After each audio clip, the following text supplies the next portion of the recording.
Okay. Okay? Yep. Well, it started out, we were renting a farmhouse in Hopkins. Um, Dad had a little 34 Chevy Coupe. And I can remember that car. And all of a sudden he bought,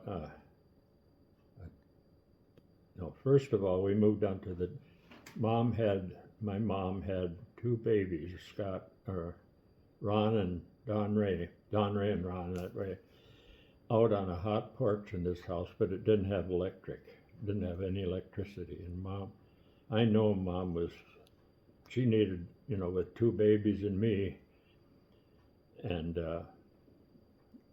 she just didn't want to spend another winter. They spent 2 years there, and Dad had to buy a brand new Ford for $690, but it was a two-door coach, so he had more room. He couldn't drive these coupes anymore. And so we lived in it. I loved that farm. It was wonderful, but I didn't care I wasn't to the point of worrying about electricity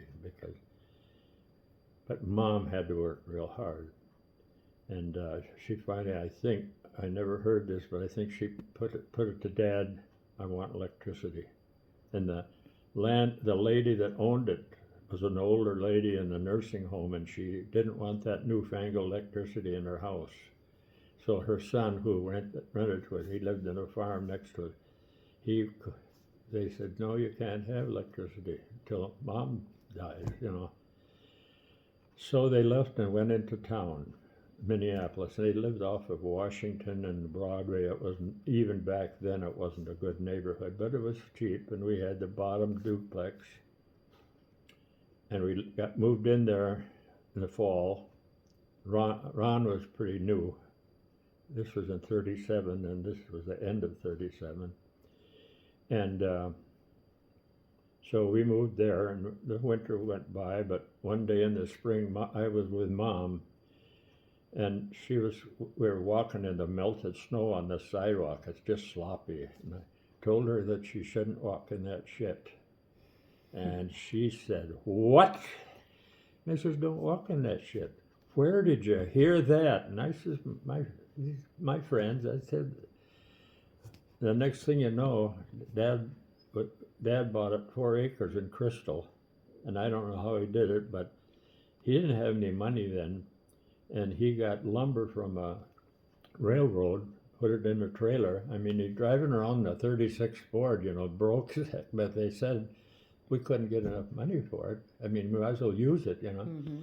So he built a little tiny half house. I mean, it was like a chicken coop, like this.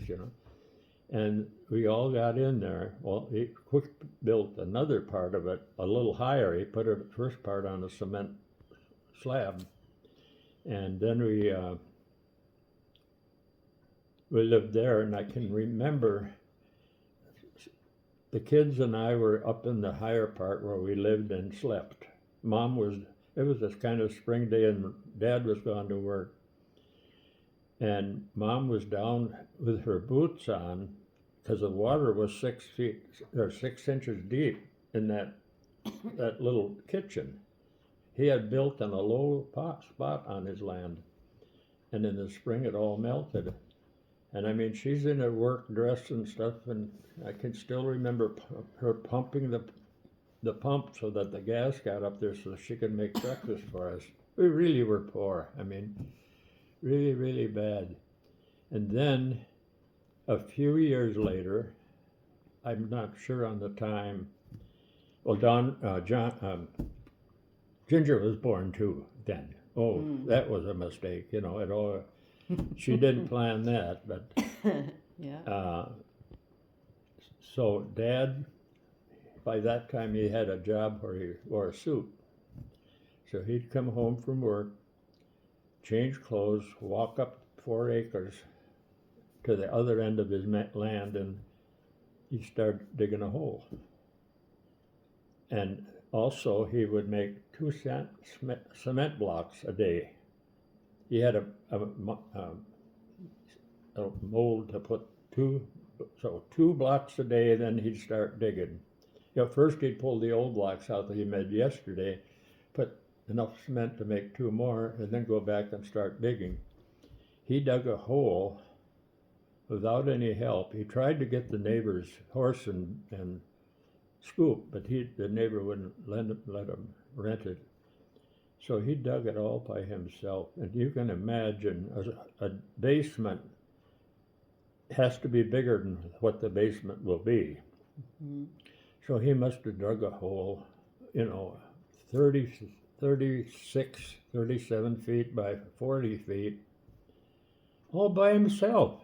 And deep, because you lived in that hole. You Yeah, put a and then roof over when we it, built right? up, then he got all his own cement blocks. He made them, put it up, capped it, put a little doghouse on it like they have, with stairs in it to come out. Mm-hmm. And we lived there while he built the top of the house.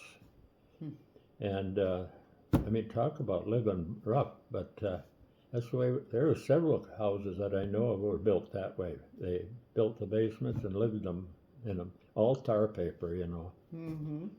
And then finally we got into the house about during the World War II, and he had to buy black faucets, black, everything was black.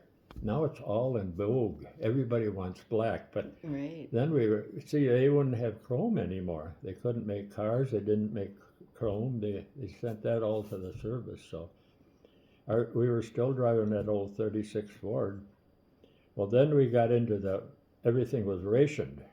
So you had little red coins for meat and little blue ones for vegetables. And you had paper stuff that said that too. And it was tough, but anyhow, because he was working with Humphrey and some of the big wheels, it became big wheels. They found the LaSalle in the Cadillac place, and they heard about it, and they told Dad, "You should buy it." And "You don't need a Cadillac," he said. But they said, you can get it for $600, and it's used, but it was used well. So he bought the car, and then he sold his 36 Ford for $325, which he didn't have to pay much for the LaSalle. Yeah. And that hung around way. I drove that to school, and I got my driver's license and everything, and I drove that till I was about the 51 or the 50 Chevrolet truck. And then that's the end of my childhood. Then I got graduated and had a couple girlfriends, and then I went in the Army. Mm-hmm.